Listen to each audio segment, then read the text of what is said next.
গাজীপুরে সড়ক মহাসড়ক আটকে প্রতিদিনই হচ্ছে বিক্ষোভ অবরোধ।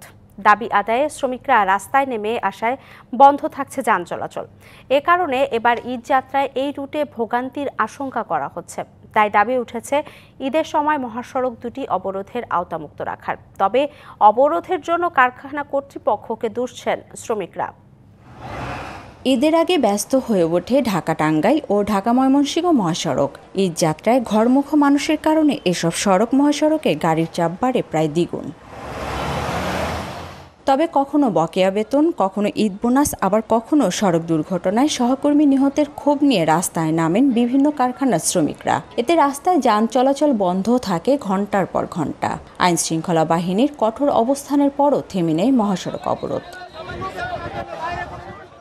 কালার এক্সপার্ট, জর্জ স্যাপ এবং মাইল্ড অন হ্যান্ডস টেকনোলজি সমৃদ্ধ অরিক্স ক্রিস্টাল ওয়াশ আপনার মহাসড়কের এই অবস্থায় ক্ষুব্ধ পরিবহন শ্রমিক ও সাধারণ যাত্রীরা। এমন চলতে থাকলে ঈদে চরম ভোগান্তির আশঙ্কা তাদের। গার্মেন্টস বা যে কোনো কিছু হইলেই আয় রুট ব্যারিকেড। আজকে 5-6টা দিন ধরে মনে করেন আমরা একই ভোগাভুগি আছি। এইভাবে প্রতিনিয়ত যে রাস্তায় কিভাবে এরা দাঁড়াইতেছে, সমস্যা হইতেছে এখানে, ওদের দাবি ওরা মিটাই নিতেছে, আমাদের কেন ভোগান্তি, কেন আমরা ভোগান্তিতে ভুগব? তবে শ্রমিকরা বলছেন বাধ্য হয়ে তারা নামছেন সড়কে। 15 দিন যাবৎ আমরা কাজ করতেছি, তাদেরকে জানাইতেছি, তারা কোনো কিছুই সাড়া দেয় না আমাদের কথাই। নিয়মে যা দাবি দাবা আছে এইখানে বাস্তবায়ন করবে, আমরা রাজপথ থেকে চলে যাব। আমরা কোনো ভাঙচুর করি না, গাড়ি ভাঙচুর করি না। আমাদের হাজার বোনাস দিতে হবে, আমাদের ঈদ বোনাস দিতে হবে। তারা অনেকদিন ধরে চালানো হচ্ছে, তারা আমাদের কিছু বলে না।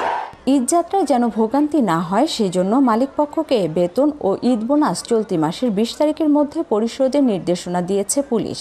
ফেব্রুয়ারি মাসের বকেয়া বেতন শ্রমিকদের, ঈদের বোনাস ও মার্চ মাসের আংশিক বেতন 20 রমজানের মধ্যে পরিশোধ করা হবে।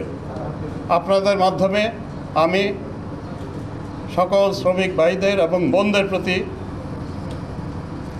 এই প্রতিশ্রুতি দিচ্ছি। ঈদ যাত্রা নির্বিঘ্ন করতে সরকার যথাযথ পদক্ষেপ নেবে এমন প্রত্যাশা এ পথ দিয়ে চলাচলকারীদের। Mahmuda Sikdar, DBC news, Gazipur.